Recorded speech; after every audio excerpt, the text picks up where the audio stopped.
Hello everyone. Up to now we have completed our two topics: new ratio, finding new ratio, and treatment for goodwill, accounting for goodwill. अब तक हमने 34 तक complete किए थे सम। आज हम 35 से शुरू करेंगे और हमारा नया टॉपिक है रीवैल्यूएशन अकाउंट।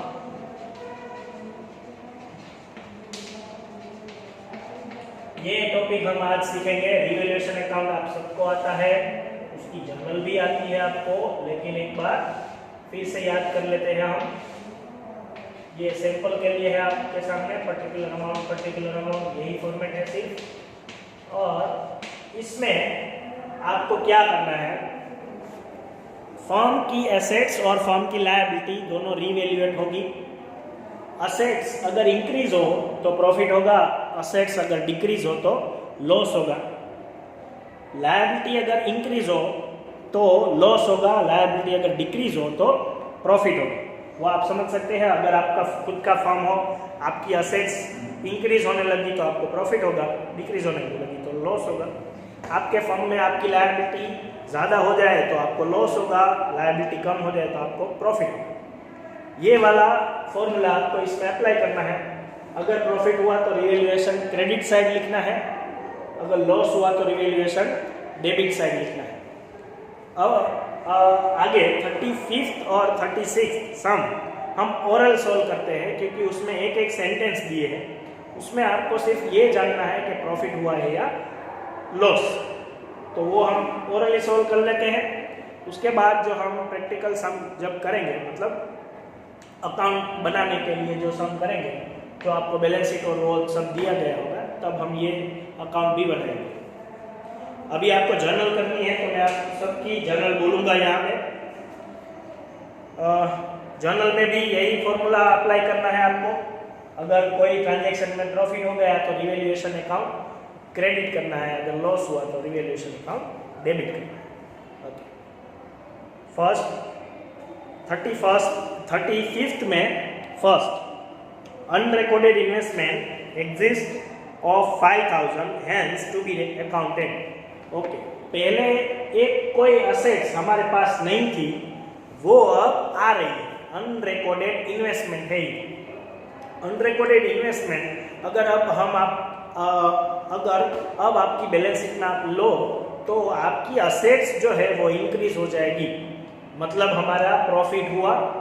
जर्नल आपको क्या लिखनी है, रिवैल्यूएशन तो क्रेडिट हो गया, प्रॉफिट हुआ तो डेबिट क्या करना है, जिसके रीजन से हमें प्रॉफिट हुआ है उसको डेबिट करना है। Investment account debit to revaluation, investment account debit to revaluation. और आपको जितना भी प्रॉफिट हुआ है या फिर जितना भी लॉस होगा वही अमाउंट लिखनी है आपको। तो इसमें तो पूरी 5000 हमें प्रॉफिट ही हुआ है, क्योंकि असेट्स हमारी 5000 की इंक्रीज हुए हैं, तो 5000 जर्नल में लिख लेंगे।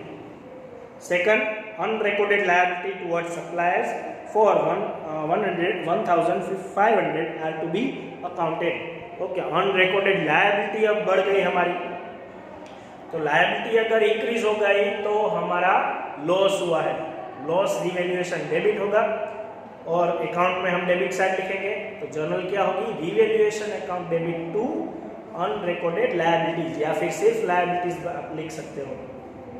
ओके, 1500 लायबिलिटीज के अलावा आप क्रेडिटर्स भी लिख सकते हो, क्योंकि ये सप्लायर्स है, स्पेसिफिक कहा गया है आपको कि ये क्रेडिटर्स ही है।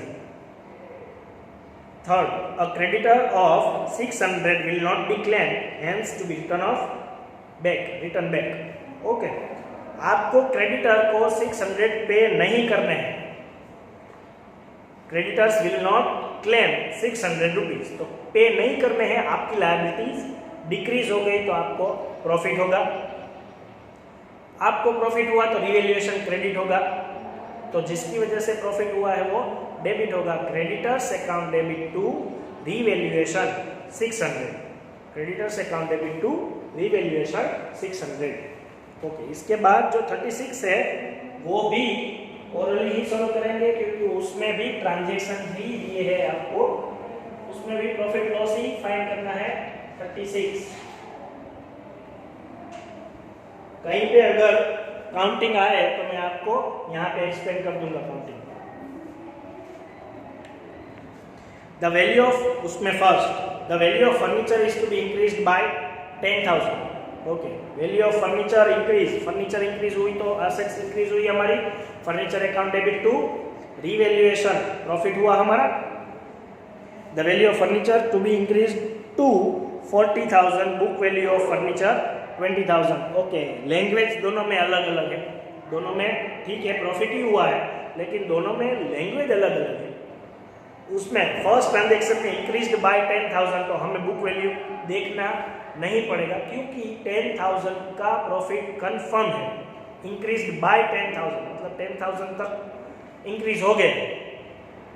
इसमें आपको बोला है कि furniture is to be increased up to, मतलब टू 40,000 और उसकी वैल्यू कितनी है 20,000। तो 20,000 की वैल्यू अब 40,000 है, अप टू 40,000 तक आपको इंक्रीज करना है। तो आपको तो प्रॉफिट ही लिखना है, प्रॉफिट कितना हुआ 20,000, तो आपको वो लिखना है। प्रॉफिट हो गया 20,000, अप टू 40,000 नई वैल्यू आपको दी है तो आपको गैप निकालना पड़ेगा। लास्ट ट्रांजेक्शन में हमने गैप नहीं निकाला था, उसमें बोला था कि 10,000 का ही प्रॉफिट हुआ है, इसलिए जनरल तो वही होगी, furniture account debit to revaluation 20,000। The value of furniture to be brought up to 120% of its value. Book value of furniture 50,000. Okay, 50,000 की वैल्यू अब 120% तक कर देनी है। तो 50,000 का 120% आप करो तो 60,000 होगा। 50,000 की वैल्यू अब 60,000 हो गई, 10,000 का प्रॉफिट हो गया। प्रॉफिट हुआ है तो रिवैल्यूएशन क्रेडिट होगा, revaluation account furniture account debit to revaluation 10,000। 50,000 की वैल्यू अब 60,000 माननी है, इसलिए 10,000 प्रॉफिट है। Stock is under valued by 10%, book value of stock is 18,000। Okay, under value of 18,000, तो ये जो है वो डायरेक्ट अंडर वैल्यूड ही होगी। 10% अंडर वैल्यूड है तो ये अमाउंट कितनी होगी 90%, क्योंकि ये जो वैल्यू हमें दी गई है वो ऑलरेडी 10% अंडर वैल्यूड हो गई है। तो 10% अगर अंडर वैल्यूड हुई है तो 100% की बजाय ये जो अमाउंट है वो 90% होगी, हमें 100% करनी है। इसमें गलती क्या होती है सबकी, सीधा 10% कर लेते हैं इसका, लेकिन ये अमाउंट तो 10% माइनस करने के बाद की है, तो इसका 10% नहीं करना है हमको, जो टोटल वैल्यू है वो फाइंड करनी है, फिर डिफरेंस निकालेंगे। तो 90% के अमाउंट में 18,000 है तो 100% की अमाउंट में कितनी अमाउंट होगी वो, मतलब कौन सी अमाउंट में से 10% माइनस करोगे तो 18,000 आएगा आपको। तो ये क्रॉस मल्टीपल करो आप, तो 18,000 इंटू 100 डिवाइड बाय 90 करो तो 20,000 आएगा। तो ये भी टेली हो गया कि 20,000 का स्टॉक था, 10% अंडर वैल्यूड हो गया तो 2,000 माइनस करके ही 18,000 लिखा होगा उसने। तो अब वैल्यू हमें क्या करनी है 20,000, मतलब 18,000 जो स्टॉक था वो कम हमने काउंट कर लिया था, अब हमें 20,000 ही लिखना है। तो 2,000 का प्रॉफिट हुआ है इसमें, इसका सीधा 10% नहीं करना है अगर अंडर वैल्यूड बोले तो, या फिर ओवर वैल्यूड बोले तो आप। ओके, इसमें प्रॉफिट हुआ तो stock account debit to revaluation 2,000 होगा। Stock is over valued by 10%, same उसमें भी यही करना होगा। ओवर वैल्यूड है तो 110% होगा, वो जो भी अमाउंट है वो 110% होगी। तो वो 110% में कितनी ले ली है इसने 20,000, तो 100% में कितनी होगी 22,000 इंटू 100 डिवाइड बाय 110। तो ये आप करो तो आ गई 20,000। अगेन 20,000 को 10% ऐड करके और वैल्यूड करके लिखो तो 22,000 ही आएगी। तो अब हमें 20,000 वैल्यू करनी है, तो 2,000 लॉस हुआ है, लॉस हम डेबिट करेंगे revaluation account debit to stock account 2,000। The market value, उसके बाद market value of computer is 25,000, book value of computers 20,000। Okay, 20,000 की मार्केट वैल्यू अब 25,000 हो गई। असेट्स की वैल्यू इंक्रीज हुई, प्रॉफिट हुआ 5,000 का। Computer account debit to revaluation 5,000 होगा, प्रॉफिट हुआ है इसलिए, और प्रॉफिट 5,000 का हुआ। हमें नई वैल्यू ही काउंट करनी है, मतलब मार्केट वैल्यू ही कंसीडर करनी है। उसके बाद machinery is taken bye x for 80,000, book value of machinery 60,000। इसमें दो जनरल होगी, एक प्रॉफिट हुआ है कि लॉस हुआ है वो देखिए आप। 60,000 की बुक वैल्यू वाला मशीन एक्स 80,000 में ले गया, मतलब 20,000 प्रॉफिट हुआ, तो वो हम revaluation account debit to machinery करेंगे 20,000। और एक्स जो है वो मशीनरी ले गया, तो एक्स कैपिटल अकाउंट डेबिट होगा टू मशीनरी अकाउंट। ये जर्नल जो है वो आपको ऐसे याद रखनी है तीनों चैप्टर के लिए, 5th, 6th और 7th के लिए, कि अगर पार्टनर कोई असेट्स ले जाए तो पार्टनर अकाउंट डेबिट होगा, अगर पार्टनर कोई लायबिलिटी एक्सेप्ट कर ले तो पार्टनर अकाउंट क्रेडिट होगा। अभी मशीनरी वो ले जा रहा है 80,000 में, तो असेट्स ले जा रहा है इसलिए एक्स कैपिटल अकाउंट डेबिट होगा। अगर लायबिलिटी ले जा रहा होता तो एक्स कैपिटल हम क्रेडिट करेंगे। ओके, उसके बाद 1/3 of machinery is taken by Y for 30,000 and the balance is revaluate at 57,600, जिसकी बुक वैल्यू है 72,000। 72,000 टोटल बुक वैल्यू है, उसमें से 1/3 करो तो हो गया 32,000, सॉरी 24,000। 24,000 की वैल्यू 32,000 हो गई, इसमें प्रॉफिट हुआ, तो जो 30,000 की वैल्यू है वो y ले रहा है, तो उसमें भी दो जनरल होगी, एक machinery account debit to revaluation, जो भी प्रॉफिट हुआ है वो प्रॉफिट कितना हुआ 24,000 की वैल्यू का मशीनरी 32,000 में गया, 30,000 में गया, मतलब 6,000 का profit. Machinery account debit to revaluation 6,000 होगा। फिर y 30,000 में ये मशीन ले जा रहा है, तो क्या जनरल होगी Y's capital account debit to machinery 30,000, वो 30,000 में ले जा रहा है। उसके बाद 38,000 की वैल्यू बाकी है, 72,000 में से 24,000, सॉरी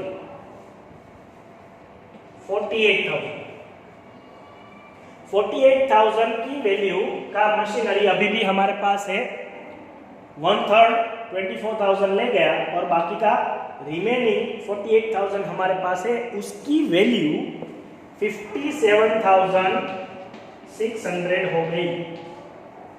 48,000 की वैल्यू 57,600 हो गई, तो इसमें प्रॉफिट कितना हुआ 9,600। ये प्रॉफिट हमें रिवैल्यूएशन में लिखना है, machinery account debit to revaluation 9,600। इसमें प्रॉफिट हुआ 6,000 का, इसमें प्रॉफिट हुआ 9,600 का, दोनों को कंबाइन करके भी आप लिख सकते हैं। Machinery account debit to revaluation 15,600, दोनों को प्लस करके भी लिख सकते हैं, लेकिन ये वाई ले गया, उसकी जनरल आपको अलग करनी होगी। okay. उसके बाद out of the amount of insurance premium which was debited to profit and loss account 5,000 to be carried forward to next year. अगर कोई भी अमाउंट प्रीपेड है तो प्रीपेड हमारा प्रॉफिट है, क्योंकि एक्सपेंस ऑलरेडी पेड हो गया है, तो जो भी इंश्योरेंस प्रीमियम नेक्स्ट ईयर का है वो हमारी प्रॉफिट है 5,000 का, तो prepaid insurance account debit to revaluation होगा 5,000, प्रॉफिट है इसलिए हमने रिवैल्यूएशन अकाउंट क्रेडिट किया। Expense on revaluation amount to 5,000 paid by X. Again इसमें एसेट्स ले जा रहा था इसलिए पार्टनर अकाउंट डेबिट किया, अभी लायबिलिटी वो एक्सेप्ट कर रहा है तो पार्टनर अकाउंट क्रेडिट होगा। हमारा एक्सपेंस है इसलिए revaluation account debit to X capital 5000 X ने पे कर दिया, इसलिए एक्स अकाउंट क्रेडिट होगा, हमें उसको पे करना होगा, इसलिए हमारा एक्सपेंस है इसलिए रिवैल्यूएशन अकाउंट डेबिट होगा, लॉस है इसलिए। Last adjustment, a debtors whose dues of 14,000 were written off as bad debts last year paid 10,000 in full settlement। Last year कोई भी एक डेटर्स ने बेड डेट्स हमको दी थी, मतलब लॉस हुआ था लास्ट ईयर, वो हमने लॉस की एंट्री कर दी होगी, लेकिन इस साल उसमें से 10,000 हमको वो वापस दे रहा है। तो जो भी हमने लॉस माइनस कर दिया था लास्ट ईयर, वो एंट्री हो गई थी, उसमें से अगर 10,000 मिले तो वो हमारा प्रॉफिट है। बेड डेट्स रिकवर्ड हम इसको बोल सकते हैं। तो कैश में मिला, हमको मिल गया है, इसलिए तो cash account debit to revaluation credit, revaluation credit होगा क्योंकि ये प्रॉफिट है हमारा। इसमें आप दो जनरल भी कर सकते हो, मैंने ये एक ही बोली, cash account debit to revaluation credit. आप इसमें बेड डेट्स रिकवर अकाउंट डाल सकते हो, तो cash account debit to revaluation bad debts recovered account, फिर bad debts recovered account debit to revaluation, ऐसे भी कर सकते हो, दो अलग अलग करनी हो तो। अगर कंबाइन करनी हो तो सीधा cash account debit to revaluation credit. Okay, ये रिवैल्यूएशन की जर्नल थी, आपको जर्नल मैंने बोल दी है, उसी हिसाब से अकाउंट में एंट्री करनी होगी। रिवैल्यूएशन क्रेडिट सभी प्रॉफिट हो गए, रिवैल्यूएशन डेबिट सभी लॉस हो गए। क्लियर? अब आगे जाके हम इसके अकाउंट्स भी करेंगे। Okay, thank you.